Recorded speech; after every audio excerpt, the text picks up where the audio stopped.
Okay. Hi. Hi, everyone. Hello. How are you? So nice to see you guys. What's going You on? You guys doing good? Yeah. Yeah. Great. I am so excited that you guys are here. I'm just going to wait a couple more minutes to let a couple more registrants.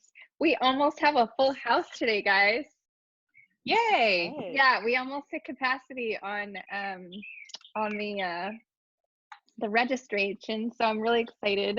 And it actually makes me really happy that people really want to learn a little bit more about, like clean beauty products and how to kind of clean up their beauty routine. Oh, there you go, Jamie. Yeah, so I'll just give you guys a couple more minutes to get settled. And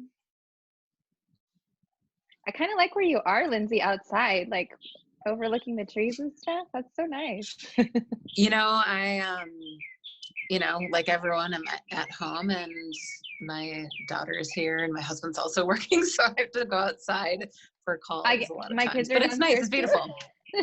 It's awesome. My kids are downstairs too. Oh, am I on mute? No, you guys can hear me. Okay, cool. My kids are Great. outside playing in the driveway.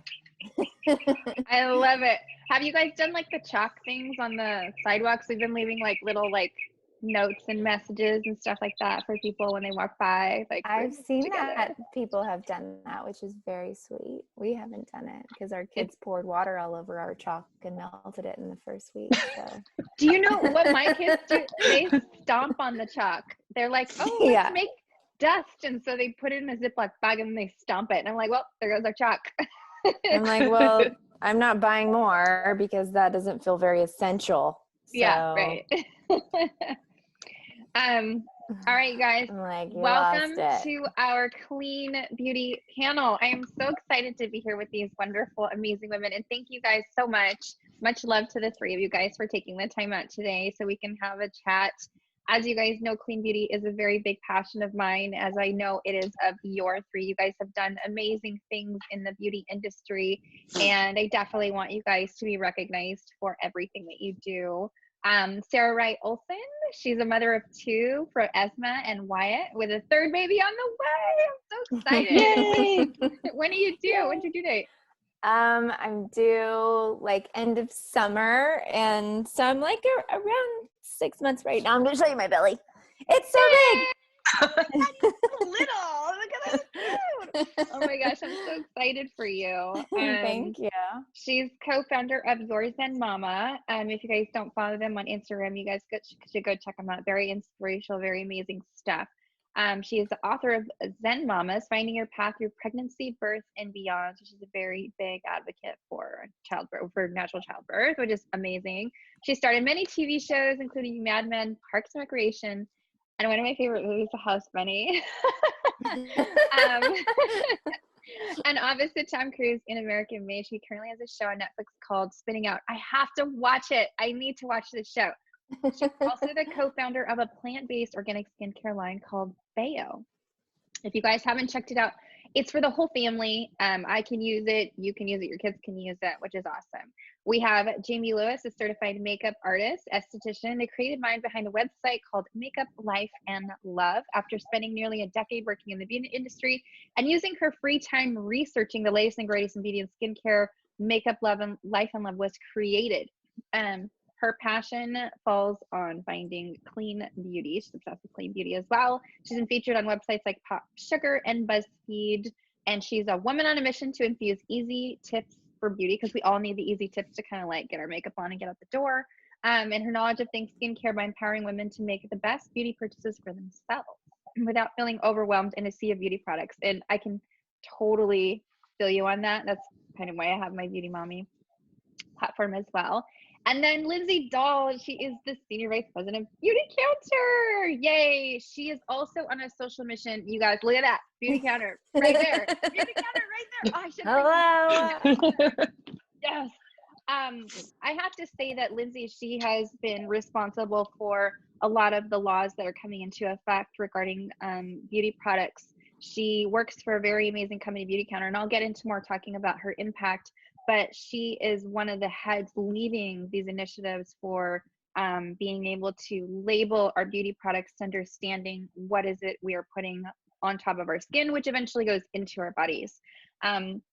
She's not a nationally recognized leader. She's been working for over 15 years to remove toxic chemicals from products we use every day, working at the intersection of activism, product safety, and sustainability. Sustainability is so important. And I love that skincare brands are starting to move into the sustainability as well, so we can protect our environment while not having to compromise our beauty or the beauty of our kids, right? She spearheaded the passage of more than a dozen health protective laws at the state and federal levels for the beauty products. First ban on the toxic chemical BPA from baby bottles and our products that we use, which is so, she was part of that win. Remember that when that came out, BPA free stuff a while ago, and other landmark laws on chemicals like flame retardants, mercury, and phthalates. She has created a nationally acclaimed program, Mind the Store, to encourage top retailers to remove toxic chemicals from their products. And we really, really love this so much. So welcome, ladies. Thank you guys so much for being here. I'll introduce myself. My name is Saarah Samadani. I am founder of New Bloom Media.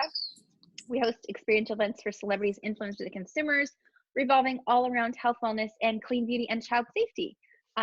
We had Bloom Summit, which is going to happen in 2 weeks, but we couldn't do it because of COVID. So this is one of the panels we were going to have at the event. So I'm so grateful that these women have taken the time out so that we can bring you this amazing information virtually. So thanks for being here today, guys.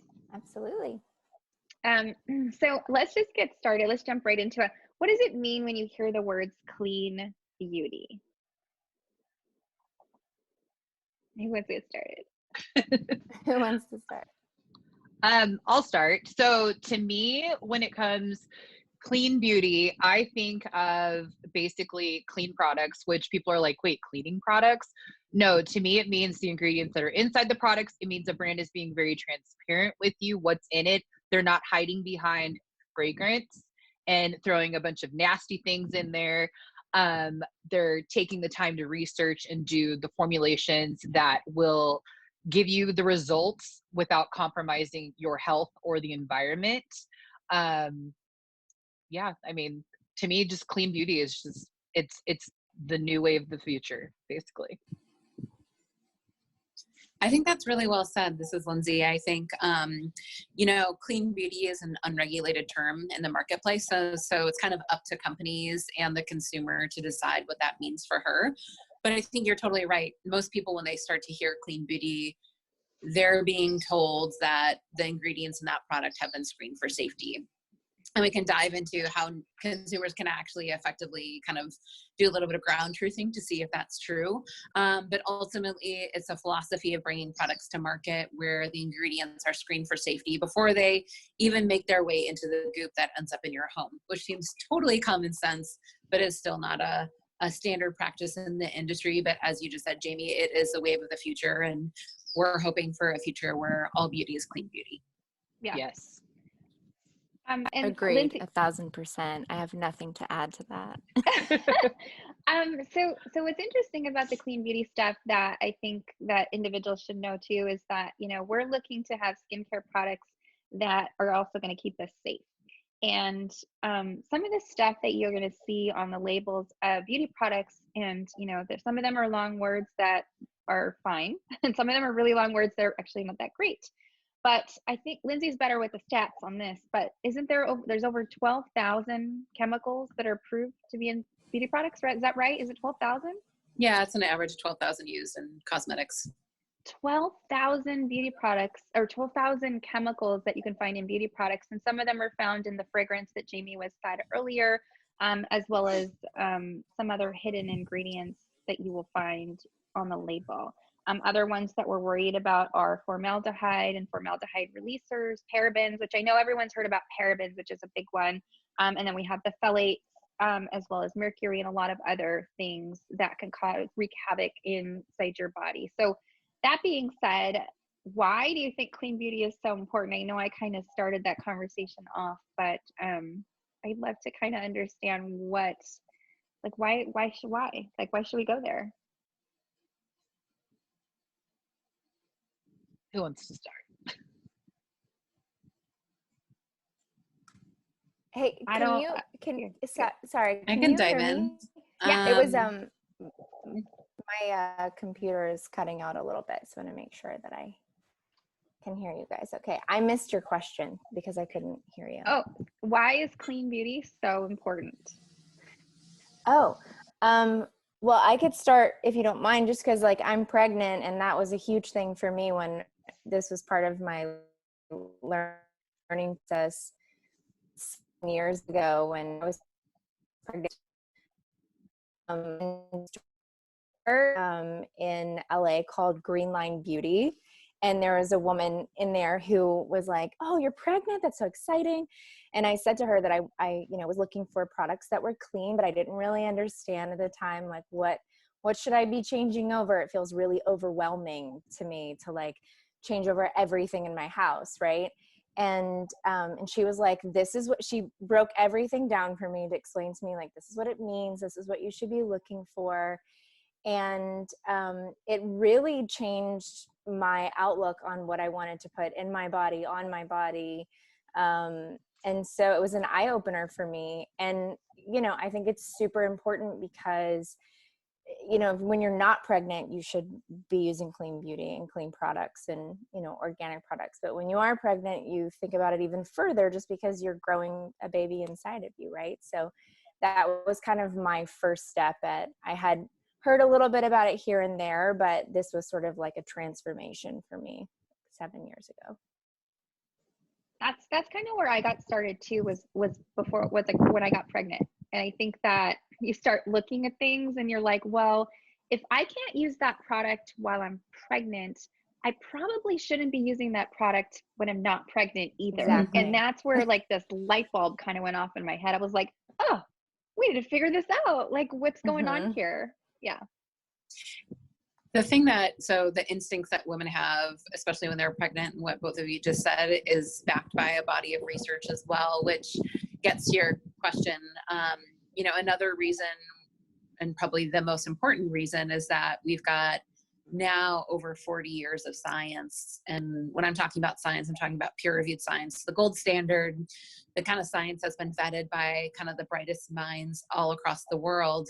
And, people from OBGYNs to endocrinologists to, some of our leading academic universities have been publishing studies that show a lot of the ingredients, not all, but a lot of the kind of key ingredients that have historically been used in the beauty industry have links to health concerns. And, the skeptics always say, well, a little bit of this isn't going to really hurt me, or I've been using this product for 40 years and look, I'm fine. But what the science tells us is a very different story, is that there's not a smoking gun, but our kind of cumulative exposures over the course of our lifetime are helping contribute to the disease burden.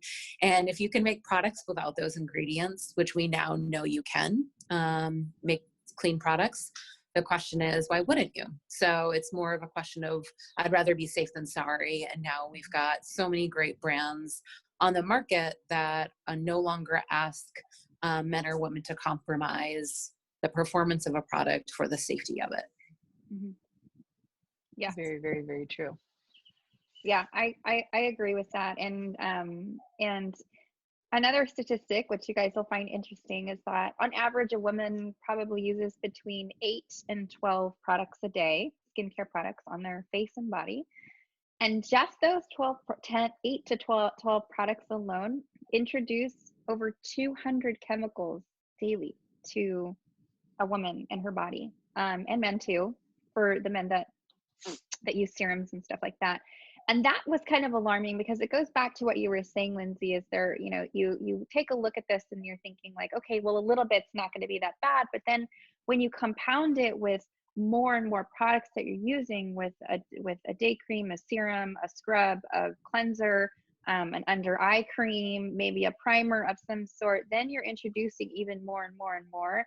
And every body is different. So what one body can tolerate of chemicals and, excrete it from their body, the other individual might not be able to remove it from their bodies as easy as the other individual. So it's not kind of a one for all kind of thing. So it's nice to kind of be on a mission to start this clean beauty trend. And that's why it's so important.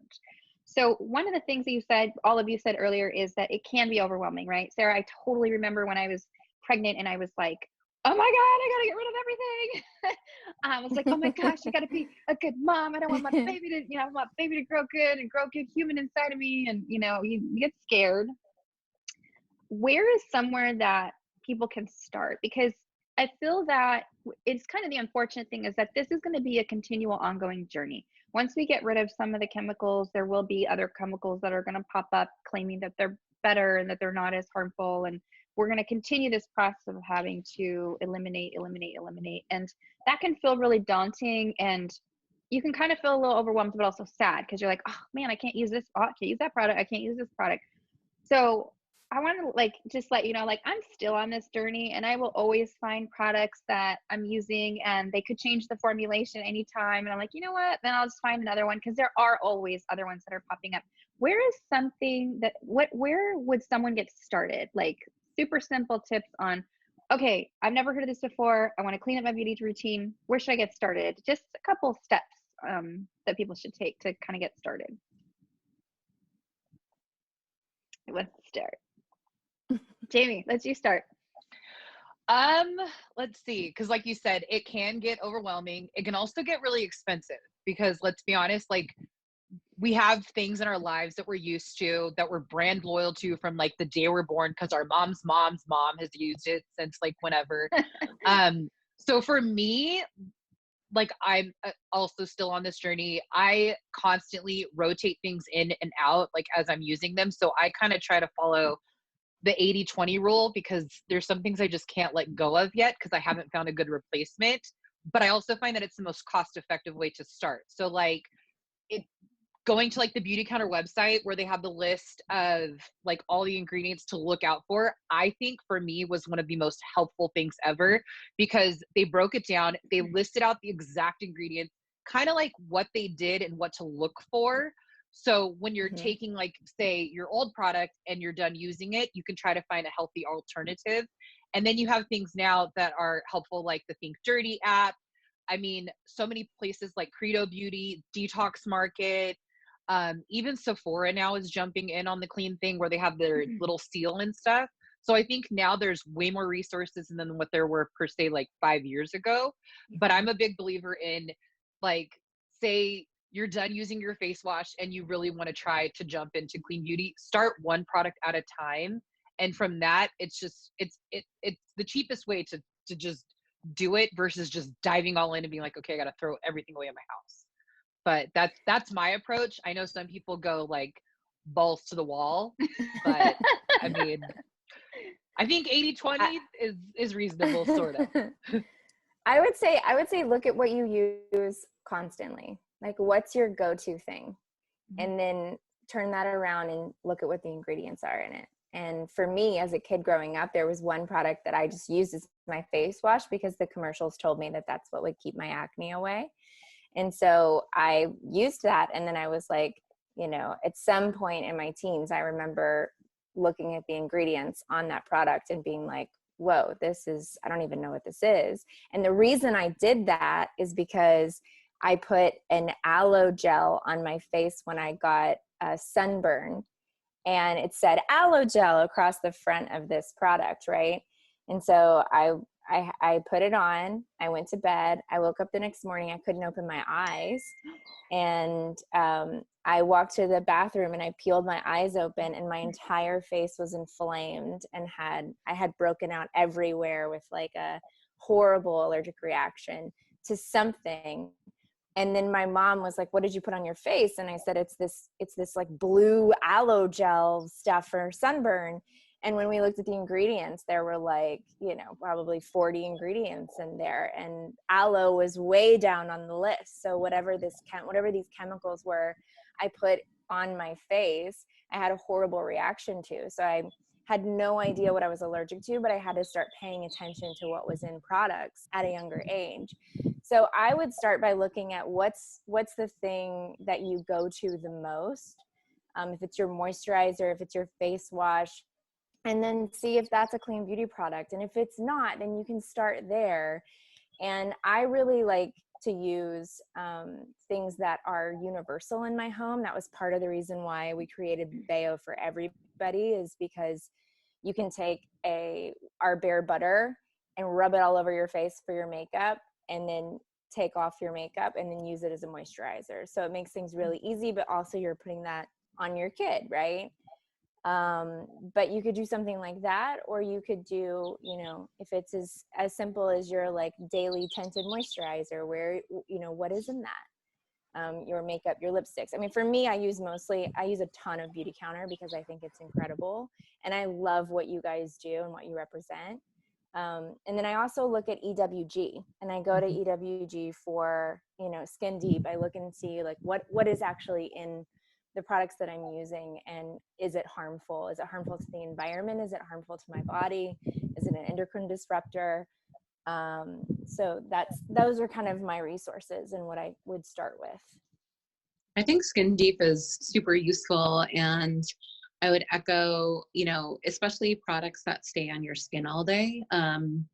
So your shampoo is important, but it is a rinse off product. So the kind of exposure that you have to it is different than, say, like a sunscreen that's going to stay on your skin all day, or like you said, Sarah, a tinted moisturizer. So definitely prioritizing those things that stay on your body all day.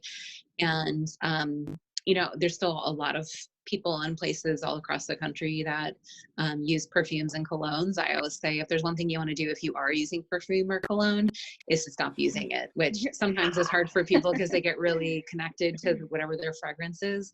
There are, of course, a lot of clean beauty now fragrances and products that have like a lovely smell to them, but a lot of those traditional colognes and fragrances are not only toxic to yourself, but also to your family and to people that you, come into contact with day in and day out. Can you quickly just spend like a couple minutes and just talk about the fragrance stuff? Because I think that that's something that's really deceiving on products. You find these skincare products that are like, oh, natural, blah, blah, blah. And then you see fragrance at the end. Like, I always in my heart just breaks. I'm like, ooh, let's look at this. And I'm like, oh, and then I'm on the Skin Deep website. I'm like, looks good, looks good, looks good. And then fragrance is like hidden in the ingredients. And I'm like, damn it. And then that's not a good one. Can you just hit on fragrance just a little bit and why it's very kind of shady, for lack of a better word? Sure. It's the kind of one massive loophole in ingredient labeling policy when it comes to the beauty industry. So don't worry, it won't bore you with a history lesson, but briefly in the 1970s, Congress passed a law that required beauty products that are sold at retail to list all the ingredients. And so that's when you flip something over and you can see all the ingredients. The big loophole, however, is that word fragrance or parfum. And basically it's considered a fragrance that you buy as a company as trade secret. And what that means is you don't have to tell the consumer what makes up that fragrance. Now, that wouldn't be a problem if fragrances didn't have links to health outcomes, but unfortunately some of the kind of biggest offenders, including hormone disrupting chemicals like phthalates and a lot of allergens that aggravate people of various different types of allergies for people's skin, are found in fragrances. So it's a problem, and it is a bummer. I think oftentimes, I can speak as a manufacturer, other manufacturers sometimes are creating these really clean formulas and they want to have a beautiful fragrance. They ask that fragrance maker, can you tell us what's in it? And they often say no.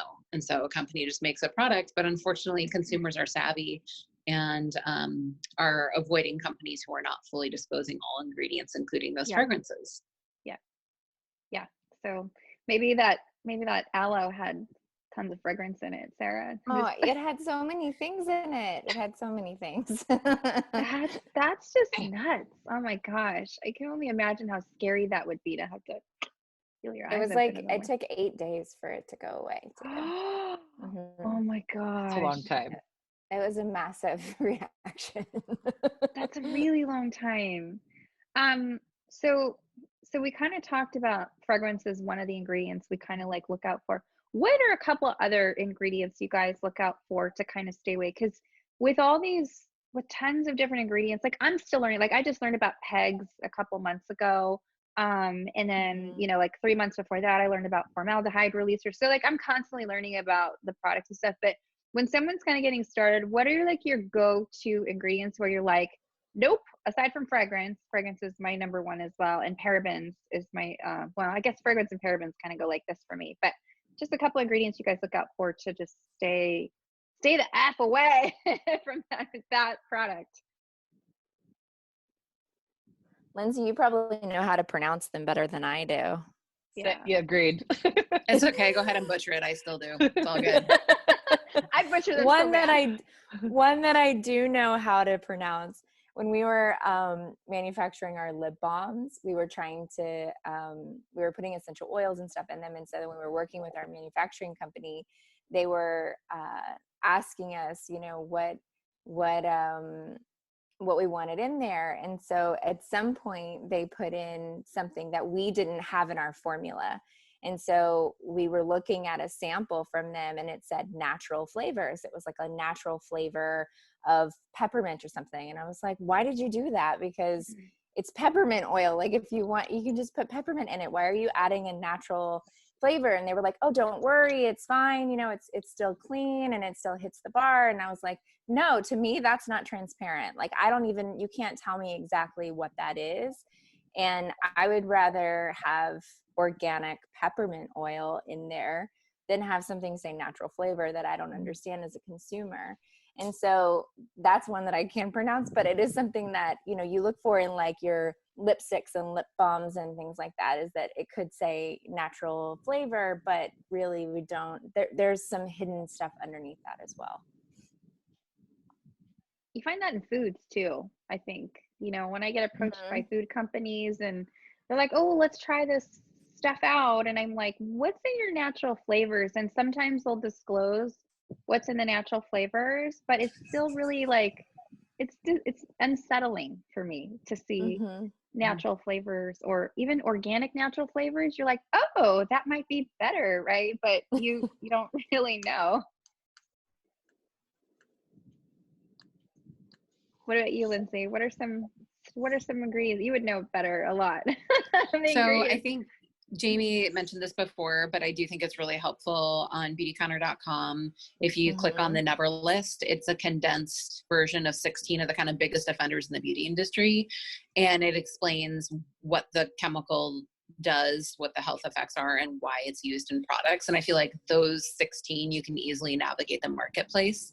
I think one that I would call out, just because it's getting really sunny here and we're kind of heading into summer season, is oxybenzone, which is used in a lot of sunscreens, is one to avoid, not only for human health, but also for the coral reef. Yeah, coral reefs. If you live by a lake or a river, like it's really important to make sure that you're using sunscreens that are formulated with really smart ingredients. So that's another one that you'll see on that Never list.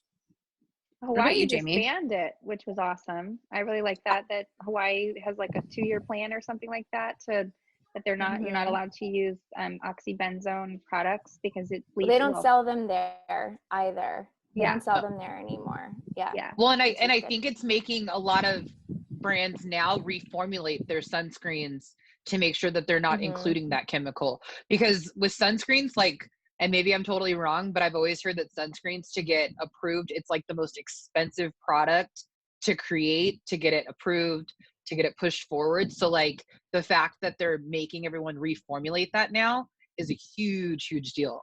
And I'm sure Beauty Counter had a lot. Process is, it's the testing process that's so expensive and time consuming. But that's a good thing. You know, that also, like if you're claiming that there are things in there that are clean and organic, you want it to be tested and make sure that it works. And then it's I think you're right. It's important that it works. It's just why you can't buy. I think the process when they test it is they put it on something and then they have like a whirlpool of some sort to see how long it lasts, so that they can understand how it'll react, like if you're sweating or if you're in the water and the waves and stuff. And that I think you're right. It's the testing that is super, super expensive.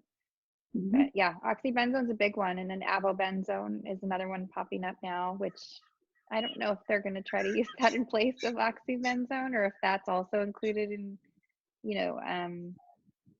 the sun care brands getting rid of that in their products, because I've started seeing stuff with just avobenzone. I have noticed that a lot of companies, though, that sort of claimed to be a cleaner sunscreen, now recently, I don't know if you guys have seen this, but they have launched like mineral lines. So they have their basic line that everybody like had started with and said, oh, this is sort of a cleaner version. It's not the typical, one that we used to buy when we were kids. But then I noticed that all of a sudden, like these brands that were cleaner now are launching mineral lines, and they've taken out those products. So I think that's a step in the right direction, and I applaud them for doing that.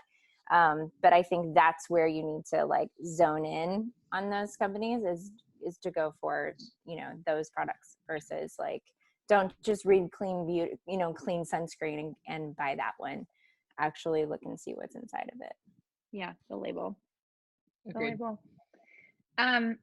So just one final question here, because I know people are going to go, okay, so I know what to not look out for. Where should they head in the right direction? Like I really love that Sephora has the green beauty section now, and they like, if you go on their website, they've also have like a little seal of like green beauty. I think Ulta's getting there somewhere as well. And I think that other retailers are going to follow suit, whether it's on the e-commerce site or inside the store. And then you also have like brands that we have grown to love. We've got Beauty Counter and Bayo, which I'd love you guys to kind of talk about a little bit before we end as well. And Derma E. Jamie and I work with Derma E a lot, which we love. And Now Foods also, they have a really clean beauty line as well. So what are some products and brands you guys would recommend for people to kind of head in the right direction? And Jamie, I'd love for you to also talk about those stores again, like Detox Market and stuff, because I think that that's kind of a cool thing for people to go in. Well, when we can go in and experience there. I mean, you can go on their website for right now, but to actually touch, because you want to touch and put the cream on your hand and see if you like it, and kind of give it a second to see how your skin absorbs it, and run through exactly what you're looking for to replace, like Sarah was saying, like your go-tos that you're replacing initially, or if you're just going to do the whole shebang. But where would you guys start? Like, what are some beauty products, beauty lines that you guys adore and love and use in your own home? Who wants to go first? I have some right here. Yeah, I have a couple. I won't have as many as Jamie, but hold on. Yeah. I love the Detox Market. Any place that gives me a whole bunch of stuff in one location that I can shop, then that, for me, I think that's just easier. But I love this brand Osea, Malibu. Yes. It's made here. They're one of my Malibu. favorites. Yeah. Yeah, they're so great. The owner is a mother-daughter, and they've been doing it for like 20 plus years. And I think they just make really great products, and they're very aware, and their stuff works, which is the other thing, is that a lot of times with, there's products that come on the market and they're like, oh, this is a clean beauty lipstick or eyeshadow or whatever. And then it doesn't, for us in the industry, like, stuff has to stay on, but you want to be putting stuff on you that's, good for your body. And so that's why I love Beauty Counter so much, because your eyeshadows, they're so Pigmented. So pigmented. Yeah. So like, you don't have to use much. Just ask my daughter, who put her finger into the gold and rubbed it across her face, and it made this perfect like S across her face. But I love that, there's like brands that, you can go to and trust. And with Beauty Counter, I'm like, I can trust anything that's on their site. But at Detox Market, I also get Suntegrity. Jamie, do you use this? Sunscreen? I don't. I use the pharmacy, only because I found that for this one, because I have a tan, obviously, and it's one of the ones that it doesn't leave like how zinc oxide in products usually leaves like the white cast. This is one that I found that does not do that, and it's super clean. It feels like moisturizer on your skin. It's pretty awesome. But I do hear a lot about Suntegrity, and a lot of people love it, and it works well, and it's clean, which is also a plus. Even with Osea, a lot of estheticians now are starting to offer like organic facials in like their practice, and that's a brand that a lot of people are starting to bring in, because it does work pro like quality, but it's Mhm. also a cleaner, effective like option for people to come when they're trying to get a facial and stuff like that. So that's also pretty awesome. Mhm. I obviously am partial to Beauty Counter. I work at the brand, but to a qualifier, I didn't say yes to the job working for Beauty Counter until I tried the products, because I could not work for a business that I didn't actually genuinely care about the products. But yeah, I mean, we go what I think is above and beyond what is even expected in the clean beauty industry to screen our ingredients for safety, all the while not compromising on product performance. Because you know, to your point, like if you're gonna go out on Friday night when we can go out again, you want your eyeshadow to stay on all day. You don't want it to get all creasy and weird and all that kind of stuff. But I also love Osea. Yeah, actually, we just launched. I have to do that because it's so amazing. Sorry, Lindsay. Yeah, but see, look at those pigments. It's like you don't have to use, but that's the gold my daughter stuck her finger into, by the way. Wait, you guys, Beauty Counter launched a new foundation. Was it today or yesterday? Today. So what you just held up, we just reformulated. We now have 18 shades because we worked really, really hard to try to create and meet as many skin tones as possible. All of the colors got the EWG verified seal, which is the kind of third-party seal for the cleanest products in EWG's Skin Deep database, and they've all been screened for heavy metals. So definitely, if you want a really good buildable foundation, check out our website today. But I love Osea. They're great. I also like Ursa Major. They have this really great, I should have brought my products with me to show you guys. It's more fun. They have this really great 4-in-1 face tonic that you spray on that I love, especially in the summer. I also like basic things like Dr. Bronner's. It's like a nice invigorating way to have a shower. And I think, generally just going to EWG Skin Deep database is a great way to start to kind of find and support those brands, or places like Detox Market or Credo. That's awesome. Yeah, I live on Skin Deep, honestly. Like I constantly like looking at new products and those words that show up as like a 1 on EWG, which is awesome, and then the words that show up as like a 6, and you're like, oh, thank you. I live on Skin Deep website, and I literally spend time plugging every ingredient in because we don't, really know what it is, but I love that kind of Skin Deep has that out for you. And you can also plug in the product. So you can either plug in the product, and if you don't find it in the database, then that's when you kind of have to go through each ingredient. But they have a really good amount of products that are on there that they have verified whether they are good to use or not. And then they have like a scale, like a 1 to 7, 1 to 7, 10. 1 to 6, 1 to 10, 1 to 10.